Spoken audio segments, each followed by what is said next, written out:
Your host today, Veronique Arsenault, and I am joined by my most wonderful co-hosts, Judy Loge and Audrey Lynch. Hello, Good Veronique. Hello, afternoon, Audrey. Vero. Hello, And Judy. viewers. It's good to Nice be to see together everybody. again, and you know what?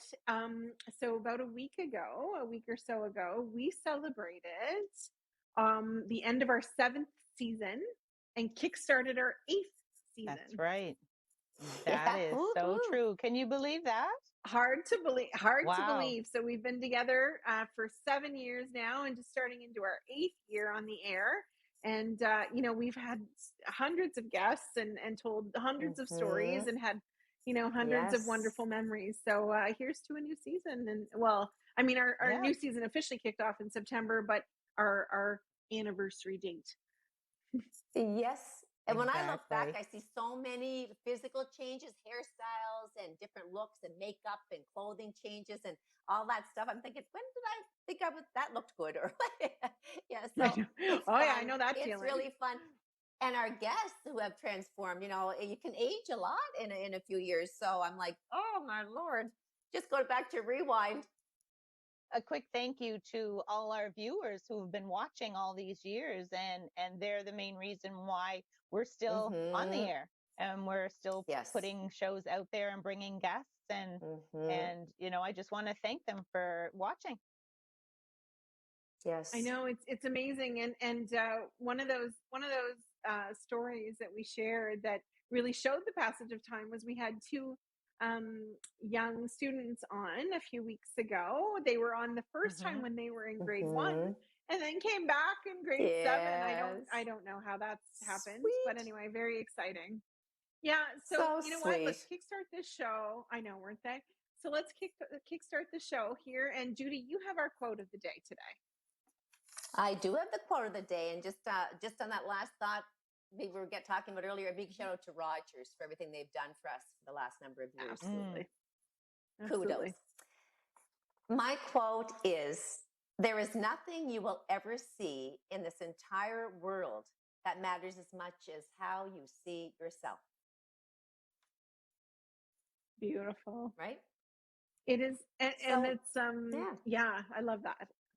It's so thought provoking, right? Because we all think, oh, we want to see some beautiful scenery, or we want to take that grand trip so that we can experience that. But you're right, absolutely. It's how we see ourselves that matters most. And I'll ask you that question, Judy. How do you see yourself? I see myself as extremely outgoing, and to the point where a bit silly at times, because that's just the nature of my personality, is to have fun and be around fun things. And there's no question I can be very serious, because I can be. I'm very sentimental. I wear my heart in my sleeve a lot of the time. I'm very sensitive. I can overlook and overthink things too easily. Somebody might just give an offhanded comment that I think is just maybe an insult, where it's not meant to be that way at all. I find myself very loyal. I see myself as being able to own up to my own quirks and faults. And to me, that's a huge thing. Certainly, I'm proud of that. So if somebody pointed out something that was not good about myself, a habit, or if my kid said something like, "Oh, Mom, you did this," and picked at something I was doing, I could say, "I can see that. I know I'm doing that." And I'll step back and say, "I'd like to change that," rather than say, "No, I didn't," and "No, I wouldn't," and "No, I'm not like that." I can say, time to reanalyze the way I've been handling things or saying things or jumping on things. And so I think that's me in a nutshell. I'm very loyal to my relationships. I always have been. I love my friends. I love my family, and I'm there for them. So giving is my nature. And I don't like to receive a lot of compliments. I get them because I'm in the community. I'm a very, out there personality, but I don't, it's nice. And I've learned to say thank you, but I'd rather give someone genuine compliments than receive them myself. That's kind of me. Yeah, I get that. I can understand that.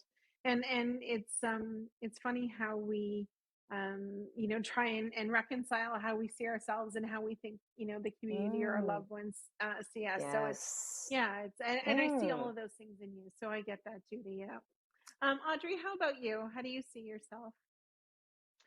I'd have to say what I would want to point out is how I see myself now compared to when I was younger is definitely totally Oh, different. And oh. that quote, Judy, I find is very, very, very important. And Mm-hmm. because I have young daughters and I see how they view themselves, and it shocks me Yeah. that they don't view themselves very well at a young age, whether it's because of social media and things like that, that they're not Mm-hmm. good enough, they're not confident enough, and things like that. Oh, So it's very important for me as their mother that they see themselves through my eyes, right?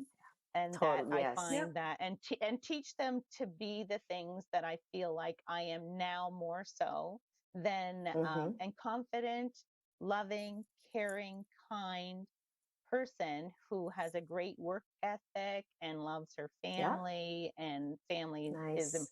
is like number one. It's important. Yes. And I just wish I wish sometimes people could see themselves through others' eyes, because when you're looking at yourself, sometimes you don't see what they see.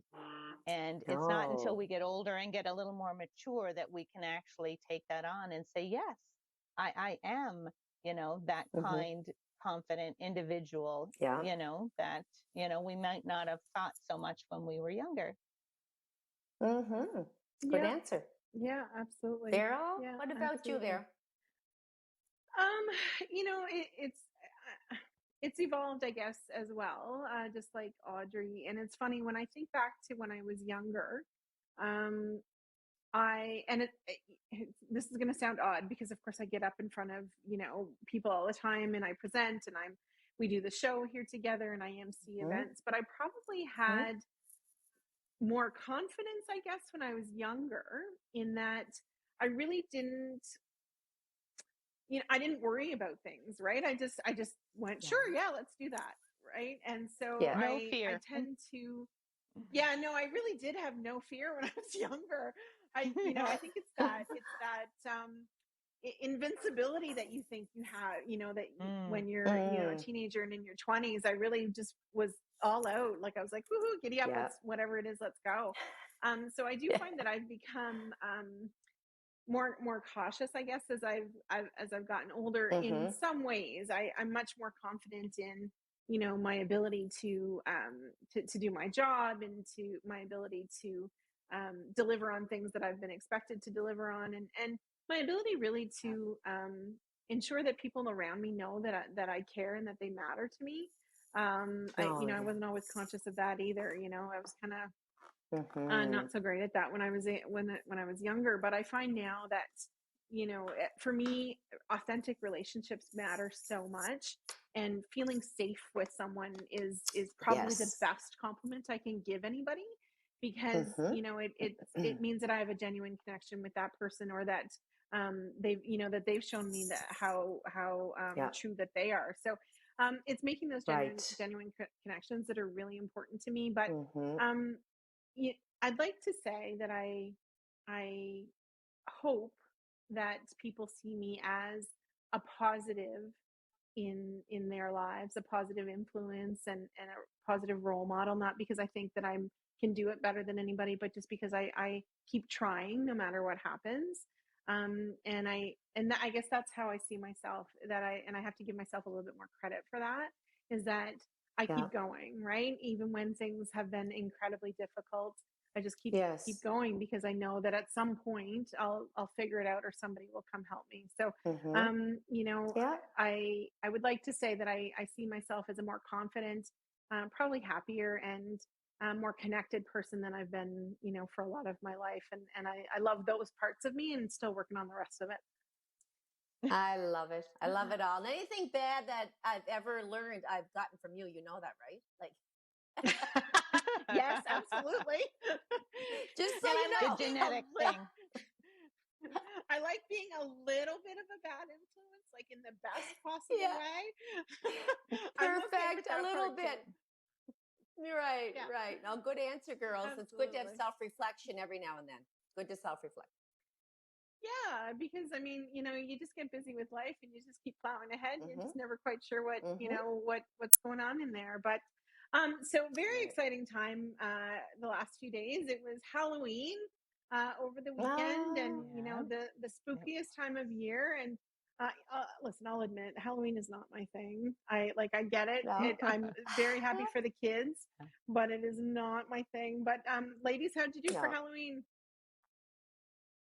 I ate all the Well, candy. I still did you? I had none left to eat. I bought enough for 200 and some kids, and we had 200 and some kids. What can I say? Oh, It wow. was overwhelming. Like, I mean, we get that a lot of the time, but last night they came in droves. So usually they come for kids, 2 kids, 5 at a time. Last night there were, I think, 18. I counted on the step at one time. And I Oh my guess I goodness. should just stop giving out airplane tickets and put some clothes on to get them to stop coming every year or something. But Oh my land.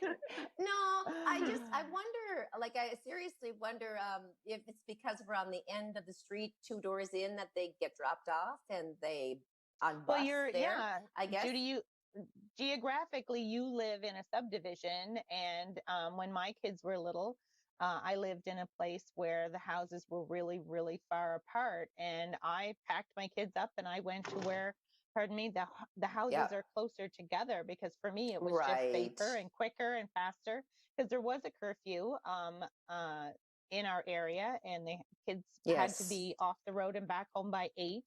So I don't have any problem with that. So the kids want to like nail it down and fill their bags. Yeah. And you just happen to live in one of the best neighborhoods in town for that. So It didn't help that Counselor Chad DePlacy put in social media that I give out large chocolate bars either.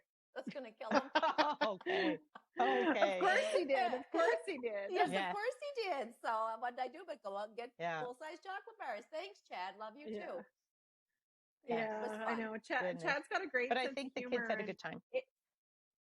Oh, absolutely. And it was my first year in the same neighborhood that Judy lives. So I bought my new house here, just a couple streets Oh, that's over. right. And so it is my first year in 15 years of being home, actually seeing kids go door to door, and in such large numbers. I know. We ran out. So I wasn't adequately prepared last night. So I know better for next year. And then, of course, I made the mistake of buying the chocolate bars. So I bought those packages, right? And I bought them 4 weeks ago. That was a mistake. Oh, yeah, big because mistake. The mistake. the amount of chocolate that I bought 4 weeks ago was not the amount of chocolate that I gave out last night. So wow. I had sampled quite a bit between 4 weeks ago and last night. Yeah. So, but you know what? I love seeing the kids, and I love seeing teenagers. You know, I know that was a big debate. Yes. I love seeing teenagers. I would rather see teenagers, big and small, come into my door and enjoying that last bit of childhood than seeing them somewhere else, doing something that they shouldn't be. That's true, Veronique. Well, it's really funny is the kids that come to my door are always looking for Gerard, because they think as their doctor that he's going to make it the big appearance, and half of them are afraid he's going to come to the door with a needle or something, stick it in there behind. Oh, for goodness sake. So it was like, is Dr. Loche home? I'm thinking, no, he's here, but he's hiding on purpose. But kids are so darn cute. I love them all. So Can we go to your bathroom? You'll both have to tell me. Come see your house? Yeah, you'll both have to tell me, since I didn't get any trick-or-treaters, how were the costumes? The kids seem to be so much more creative now, and they go quite out with the costumes. So excellent. To be honest with you, they were phenomenal, and I saw a lot of doctors and nurses last night. Oh, did you? Wow. I had a few too. We could have put them on duty up at our regional hospital. I know. They would have probably they could use the help. Yes. No, they were. And one little girl came, Veronique. She came and she actually had a little fake needle, and she pretended she was giving me my booster shot. It was so darn cute. A little spooky. They were just precious. The costumes were the best I've seen in all my years up there, in 29 years. Yeah, absolutely. Yeah. Absolutely. So just before we head to break and have our first guest, we, of course, we don't want to forget to mention that, of course, the CUPE strike is happening across the province right now with some of our essential services. And we really hope that, some resolution can come to that quickly, between the striking workers, that they'll get a fair contract, and the government as well, that they can, make sure that they're good stewards of the public purse, that there can be some good mediation there and compromise. Some good medium. Compromise there. So we hope that that'll happen soon, because of course it's making it very difficult for everyone, and nobody ever wants to go on strike. There's no question. I know that we've seen, a lot of our friends on the picket line across the city and across the province. So we're thinking of everybody during this really rough time, and we hope that it's resolved quickly for everyone's sake. So we have an incredible show. We have two wonderful guests that are going to be joining us right after the break. We have Kara Scott, from Leader of the Pack Dog Training, and Terry Whalen, who is just in the midst of launching a brand new album, and an incredible talent here on the river here in Miramichi. So don't go too far, folks.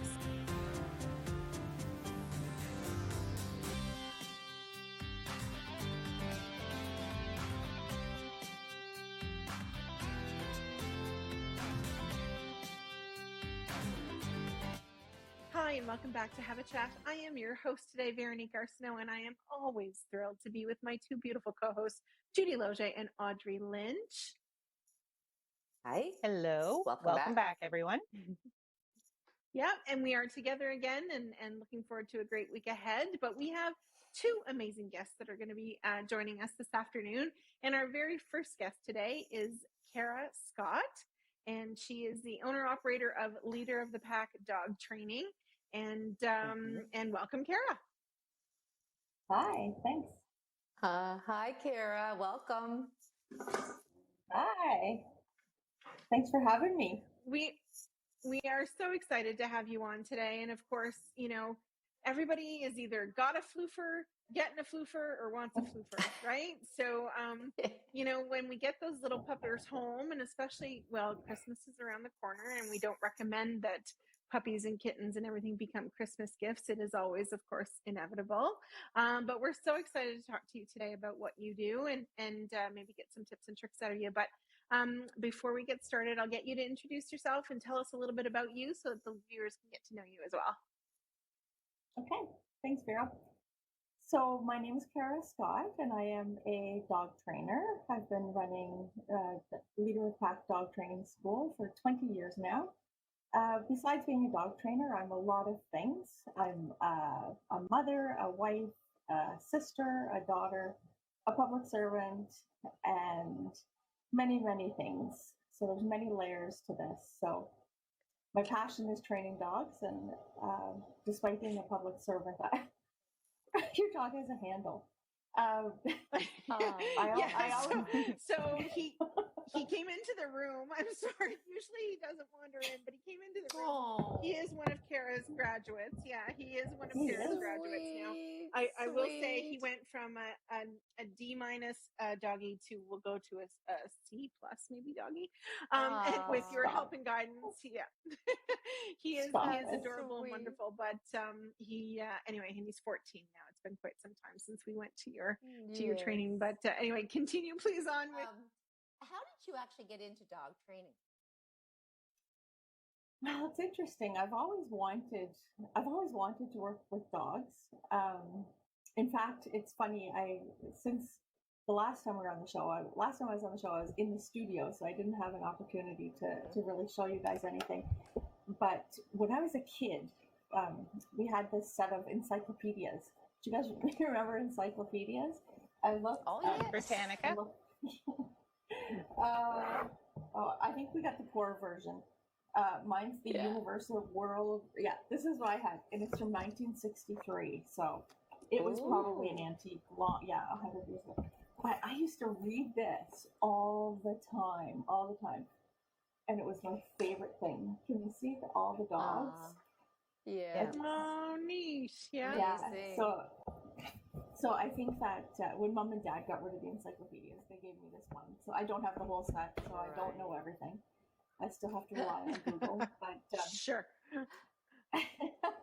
So, but then when I got a couple of dogs back in the 90s, I didn't know what to do with them. I had no idea. Just I wanted good dogs, but I couldn't. I didn't know how to do it. So I reached out to a trainer. They're few and far between. They were back then, and they still are today. And I found one trainer, and I didn't think our philosophies aligned very well. He recommended that I just beat the dogs. So I thought, What? yeah, that face was the same as mine. So I thought, no, this isn't gonna work. So I bought books. Remember those?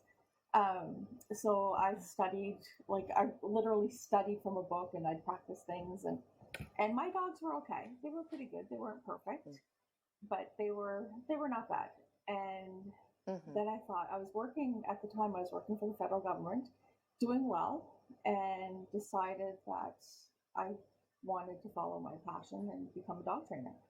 So I called around, found some different schools, and the one that I selected was on the West Coast. It was in Victoria, and I quit my job, much to my family's chagrin. You don't quit a federal job in Miramichi, but I did it, and I jumped on a plane. Actually, I went and I borrowed a whole bunch of money before the bank realized I quit my job. And then I got the plane ticket. And then I went out west, and that's when I studied out there. And it was by far the craziest decision I've ever made, and the best. And I would never do anything so crazy now, but now I'm much older. So, but so that's how I ended up. Kara, how long was the training now in order for you to learn? Actually, is it a 1 or 2 year program? And how long is it that you've been dog training itself since then? So the program itself was 3 months, and it was the most intense training I've ever taken. And I have 2 university degrees, and this was, 8 in the morning till 9 at night, every day. Well, Monday to Friday, and then on weekends I would support my trainer doing private lessons. So I did that for 3 months, and I was pregnant at the time, so that really made it extra fun. So So and then I've been doing it ever since, and so that was 2001 that I did that. So it's so you opened up a business right away in 20 years. Yeah, immediately. I actually I didn't want to chicken out. So while I was out there, I made a donation to Ducks Unlimited for private training to somebody. So I made the donation because they were having the Ducks Unlimited dinner while I was out there. I thought, okay, if somebody buys this, then I'm committed. I have to come home and do some training. So I did. And the rest is history. My first class had 3 dogs, which is good because I think that was, a nice way to start. So I had my private job that somebody bought the session. And then my first class was 3 dogs, and I could barely move. I was so huge by then. I was like so pregnant. Oh my gosh. Yeah. It's incredible. Over that 20 years, Kara, and so I know it expanded from those 3 dogs in that first session to now you run several sessions per season. How many dogs do you think? Because I mean, everywhere we go, someone always says, "Oh, Kara trained my dog." So how many dogs do you think you have trained over the last 20 years? Oh gosh, well over 1,000. Well over 1,000. Oh my gosh! Yeah. Wow. There's not a lot of dogs in Miramichi that I haven't played with at some point. Oh my gosh, that's incredible. For all of our viewers watching, and there'll be a lot of them very interested, tell us, Kara, about your services. What exactly do you offer in this area? So right now I'm offering 2 different classes. One is a puppy class for dogs from 8 weeks until 6 months. And then after that I have a basic obedience class where it's anything above 6 months. And that's where we cover all the basics. And of course I do some private sessions if people have specific needs that they're looking for to address, then I'll go either to their house or they come to my place. and we can work on specific issues. Okay. Great. Yeah. So, can you give us a little insight, Kara, on your with all your background? How should someone pick a dog that's right for their family? Or is there some protocol that you should sort of go over first?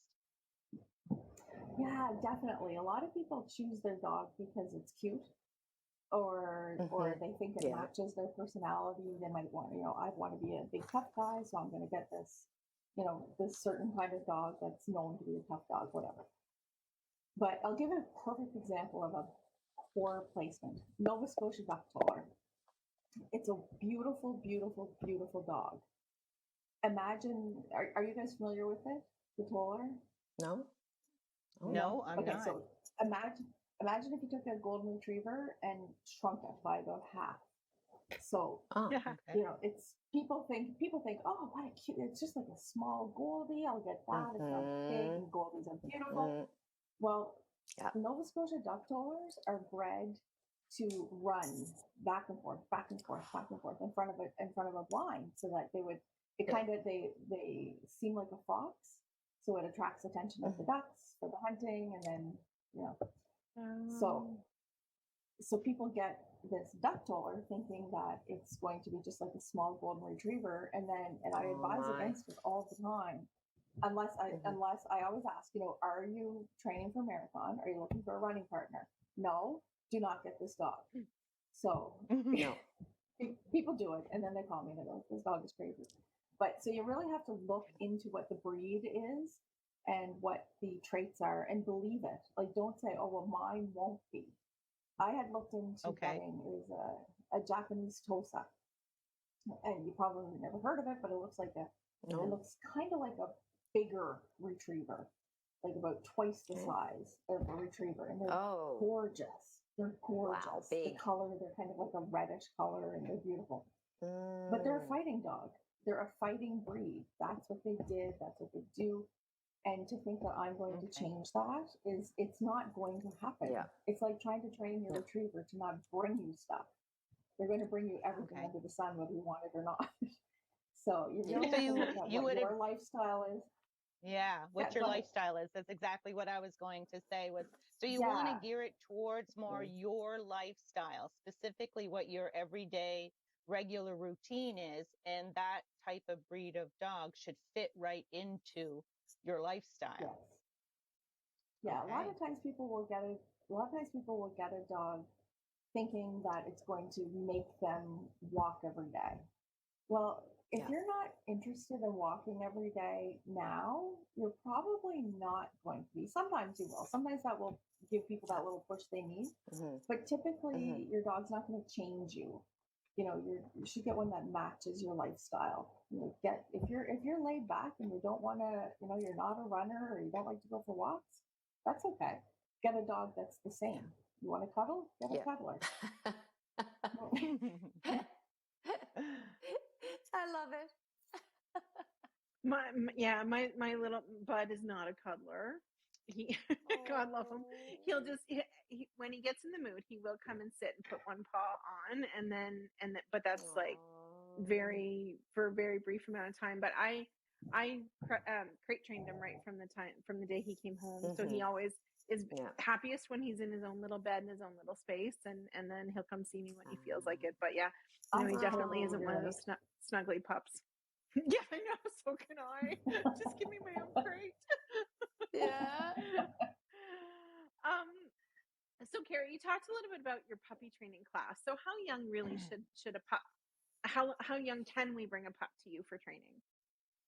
So this is the big debate, and I've discussed it with many vets and I've read opinions of other vets, and I really have a lot of respect for the vets around here, and I've spoken to many of them about this. Does the value of early socialization outweigh the risks of being out and being unvaccinated? And the risks are minimal, depending on where you go. If you go to a class, the risks are minimal. If you're out in Joe's junkyard, kind of wouldn't recommend that. But coming to a class, I think that as soon as you get your dog, you can start socializing them. And so I have dogs in my class that are, 8, 10 weeks old. And that's what I would do. I would put my dog in there the minute they get home. So in my current class, I'm telling you, like sometimes I just want to say, your dog's not trainable. Go put it in my car because I want to steal all these dogs. It's hopeless. Go put it in my car. Yeah. So there is such a thing as an untrainable dog, then, No, is there? there's not. No, there's Okay. not. I just know. Okay. I just want to steal people's little puppies. I have a little Doberman Okay. in my class right now. He's like this tall. He's so tiny. He's like so little. And then a little tiny German Shepherd and a little tiny chocolate lab. And I just love them right to death. So I'm like, go get in my car. Go get in my car. But well, I recently. Yeah. Kara, I recently heard that, and because I recently just got 2 pups myself. They're siblings, so they're litter mates, sister Shih Tzus. Initially, the breeder didn't want to sell me the second dog. Initially, she said that was a horrible idea. They won't bond to you. They'll never listen to you. They'll just pay attention to each other. And then when I spoke to the vet, because I did talk her into letting me buy it, he said puppies and dogs are very social animals. They love that. They need that. I think that's great that they have a companion. I'm not going to lie, the training is a little bit trickier, and I think it's taking a little bit longer. But my girls are very, very smart and clever and have learned many tricks. Good. But when it comes to going to the washroom in and out, I'm still struggling there. The main thing I want to teach them is still a bit of it's on the fence. We're just about out of time. I just want to know if you have any, like a 1 minute, couple of little tiny things on puppy owners for the first time, tricks and maybe some tips for their puppies. Just even a couple. We're out of time almost. In 1 minute. In 1 minute. Okay, so one thing I always recommend people do with their dog, especially new puppies, cradle them on their back. And I mean, I want them horizontal. And put your hand on their chest and look them in the eye. You're being very dominant, and that's a very uncomfortable position for, not physically uncomfortable, but mentally uncomfortable for them to be in such a submissive position. You're over them, you're looking them in the eye. And if they struggle to get out, just hold them firmly, make them stay in that position. And then when they relax, then you can put the dog down and give them a treat. But by putting them in that position and you're not doing anything terrible to them. You can even be putting treats in their mouth when they're in there, but you're loving them, you're patting them, you're scratching their head and whatnot. That's, you're letting them know that they're safe and you are the boss. Yeah. Okay. So good tip. Yeah. Great. And if it's a bigger dog, sit on the floor and do it because you don't want to be dropping your lab. No. Right. Information. Good information. Yeah. In our last 30 seconds, Kara, tell people how to get a hold of you. You can reach me at doglady@rogers.com, or you can find me on Facebook, Leader of the Pack, or you can text me at 624-7384. Great. You're awesome. And we have had all of our dogs. So all 3 of our rescues have been through Kara's classes. And she did try and steal our senior doggie, Labda. He was 9. He was 9 when I took him to her class. And she and Shane did try and take him home a couple times. But okay, so legit, we definitely want to check it out. We don't actually try to steal the dogs. No. No. No, but listen, he was a fantastic dog, so I don't blame you. But anyway, so if you're thinking about getting a pup or you have one, you want to make sure that you reach out to Kara and get some dog training, because it will make your life and their lives much easier and happier. Yeah, definitely. So we want to thank you, Kara, for hanging out with us for a little bit. Don't go too far, everybody. We'll be right back after the break. Grab your favorite beverage and, of course, the snacks. There's always got to be snacks. And then come on back after the break.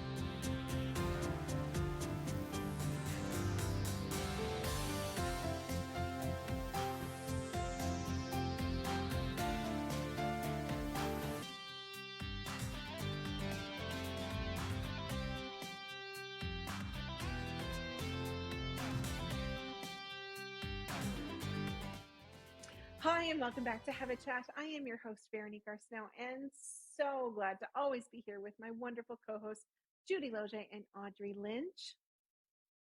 Hello Welcome again. back, everybody. Now, we just had a wonderful guest on with Kara Scott and Leader of the Pack, and we are joined by the incredible Terry Whalen as our next guest, and we are so fortunate to have him on the show. Thanks, Terry, and welcome. Thanks so much for having me. I really appreciate you guys taking the time to have a chat. We love having you on. Go. Welcome back. We are so glad to have you here today, Terry. And you've got such exciting news, and we're glad to be part of it today. But for those who don't know you out there, and I can't imagine that there are very many of those people around the province, but for those who don't know you out there, can you tell everybody a little bit about yourself? Well, I think it's the short answer is I'm a singer-songwriter. I'm a high school teacher. I teach visual arts and a little bit of music. But I'm also very passionate with my family, passionate for our dogs, passion for animals. And we certainly support the SPCA. That's a big charity of ours. Wonderful. Oh, wonderful. Yeah. Terry, can you tell us how long have you been writing and playing your music?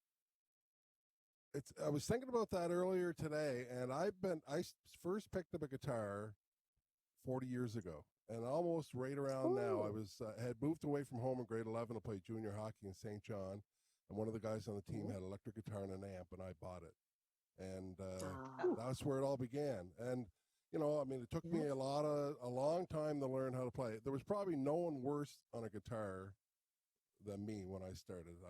But I mean, I didn't have any friends or family that played guitar, so it took a long time. In fact, you know, I finished high school, and finally when I got to university at St. Thomas, it seemed like everybody had a guitar. So that's really when I began to play. And you know, it took me a while, and but I never even started singing until I was 43. Oh my goodness! Yeah. Wow. Yeah. No, so you were just the playing. Yeah. Okay. Yes, I was. And I stopped playing probably about 15 years while the kids were growing up. I had been in a band when the kids were just being born in Fredericton, and then, you know, I get into coaching my son in baseball and hockey and follow my daughter to basketball. Yeah. So I just played guitar on the edge of the bed for probably 15 years. And then in 07, but I'd always, from the time even before I could play, I was always writing. I didn't know what I was doing, but I always had the desire to write original music. As bad as it was, I still have scribblers with jotted down chords and lyrics, some of which I've used. So it's been a long process, but it's been a fun ride. I think it's fantastic. Wonderful. Never too old and really gifted. I think I'll sit on the edge of the bed tonight. We have a couple of guitars in our house, and I think I'll just follow suit. Maybe I'll just be another Terry Whalen female version. Terry, tell us all, the viewers. No, I doubt it. Where does your inspiration come from? My inspiration for songs comes from life. I mean, you know, I've never been very good at being an abstract songwriter where I, you know, come up with these weird themes. I always write about what I know. So if I'm dealing with stress in my life, or I'm dealing with happiness or love or you know, loss, I tend to write in the first person and write about what I know. And it seems that people, you know, most things that I'm writing about, most other people have experienced themselves. If you've lost a loved one or a pet, or, you know, you're happy about something or disappointed maybe in the political climate, you write what you know. So that's where my inspiration comes from. Yeah. Makes total sense. Yeah, absolutely. Now, back in the day, Terry, there wouldn't have been YouTube for you to learn from and teach yourself guitar. So it's quite a remarkable feat that you managed to do that over the years the way that you did. But you've recorded several albums now. So how many albums do you have out? Well, this new album that just came out is number 7. So yeah, this is the 7th album. First album came out in 2007. And I've been putting them out. Some of them were like a year apart, and this last one, I think it was 3 years since the last one. So, you know, I guess the juices are still there. I still have the desire to try and say something. I guess my goal is to finally write the perfect song. You know, I'm not saying a hit song, but just a song that connects with people on different levels, I guess. So I mean, I'm already planning CD number 8. So it's just it's my therapy, it's my passion, and so maybe lucky number 7. Who knows? Yeah. Yes. Can you tell us a little bit more detail about your latest album? Now, there's something very special about this one. There's 2 things that are special. One is the number of guests that I have on it. And I've reached out to all the friends that I've made across Canada, other musicians, to come in and contribute, including Matt Anderson, Steve Mariner of Monkey Junk, who's a Juno Award winner, John Campbell, John Garrett Mason, plus some local people, Sean O'Reilly,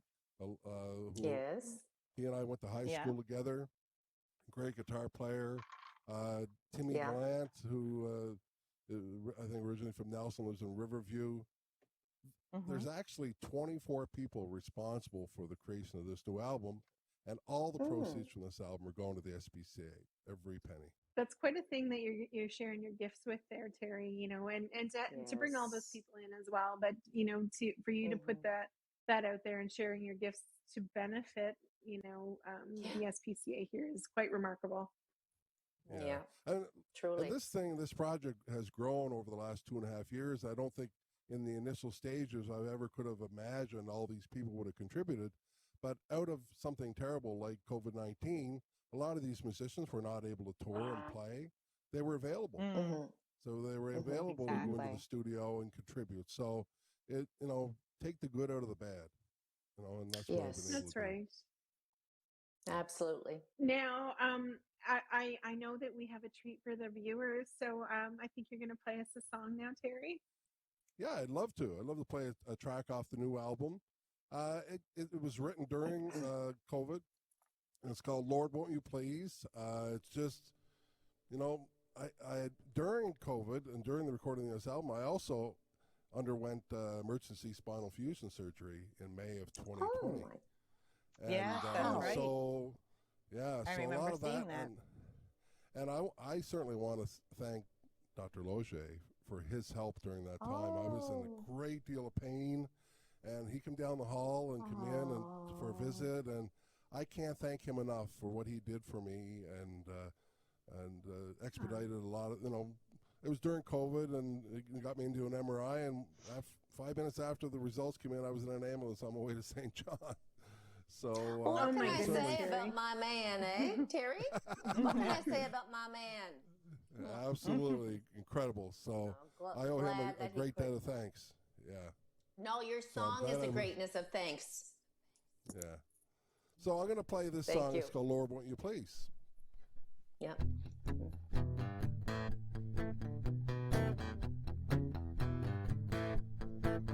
Said, "Lord, won't you please have mercy on me?" Said, "Lord, won't you please have some mercy on me? I'm doing the best I can to be a better man.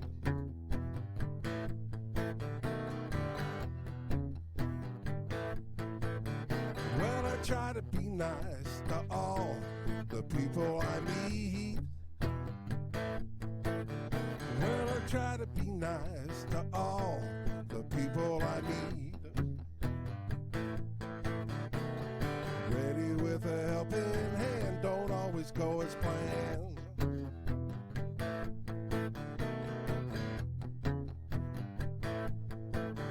Well, there's so many people filled with hate.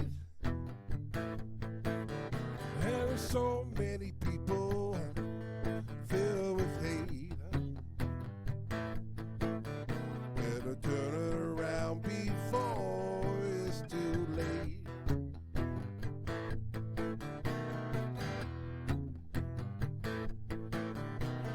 Take a look around, you see a lot of people living in misery. Try to get yourself to that place where you're living happily.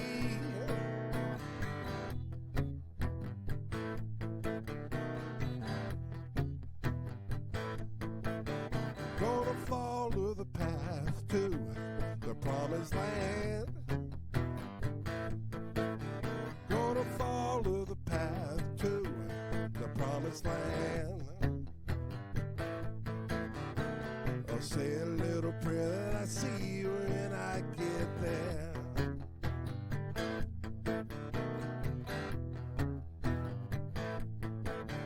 Say, Lord, won't you please have some mercy on me?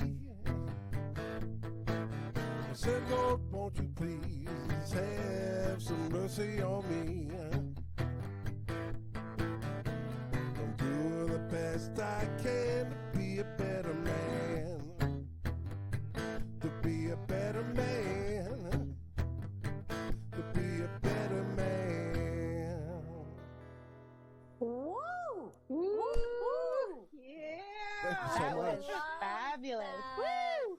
Yeah. Oh my So when goodness. you're when you're on your back recuperating after back surgery for 6 weeks, there's all kinds of things go through your head, right? So that song in particular came from that, and you know, we should just be so appreciative of everything that we have, and I'm appreciative of my family and friends and our puppies, of course, right? So Yes, I absolutely love that was that fabulous. song. Me too. Yep. You had us all bopping in our chairs there.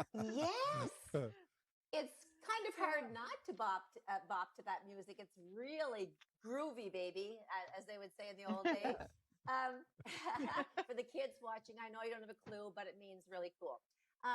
Terry, there's such an amount of work I can only imagine. And for us who don't know what the undertaking is to actually recording and the process of making an album, just walk us through that a little bit. Well, the process is complicated. I mean, and you need obviously you write the song, it gets reworked, then you need the musicians to record it. And pre-COVID, you go into the studio with all the musicians all in a room or a couple of rooms, and you work them out. But during COVID, you can't do that. So I would record, a basic track. I would send it to another, my drummer. There was actually a couple drummers who played on it. They would send their drum tracks back. I would add them. A singer might send some tracks back, like a background vocals.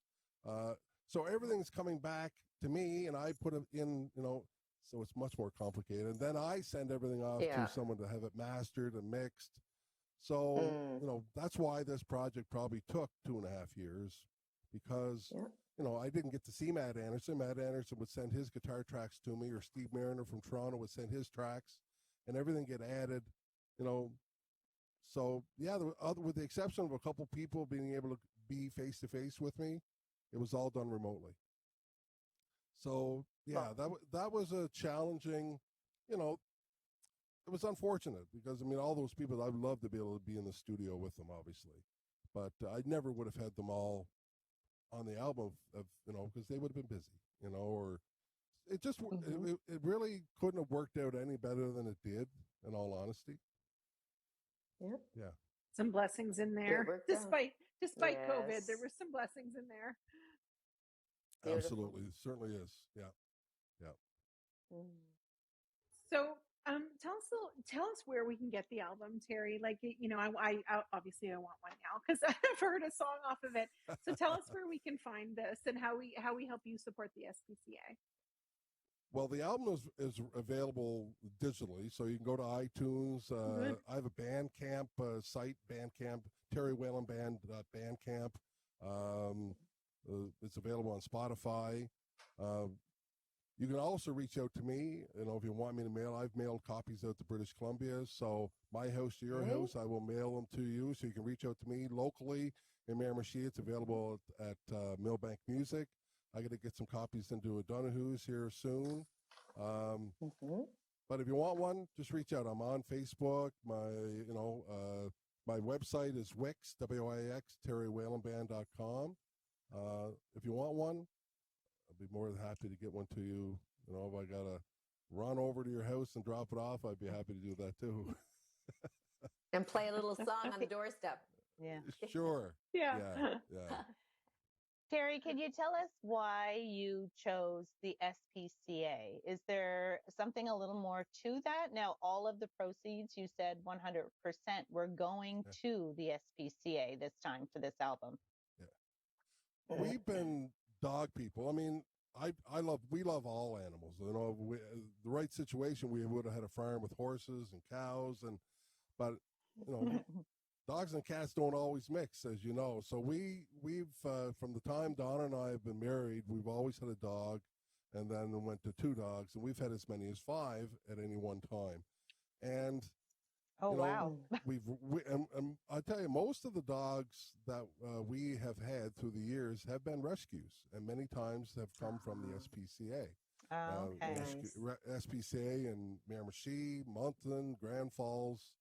So our heart is wrapped up in the SPCA and what they do. I know their funding has been cut, and they really struggle sometimes. So it seemed like the perfect place to put the efforts and help them out. Yeah. So any last words, Terry, to leave with our audience, our viewers, with us, as far as music goes? No, I mean, whether you support this album, support the SPCA. They really can use your help. I'm having so much fun with it because I'm doing something I love. I mean, I love music. I love promoting young musicians. I know, Audrey, you have a daughter that's an incredible singer. She asked about you just the other day. Nice. There's so much talent in Miramichi, you know, and you know, to me, I'm just one little piece of the wheel, and if I can help out some way, I'm more than happy to do it.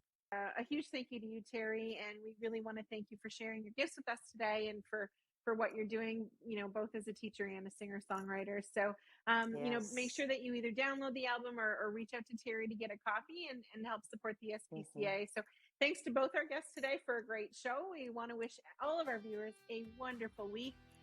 Enjoy it. Take a little bit of time for yourself and love each other a little bit more. Take care, everybody.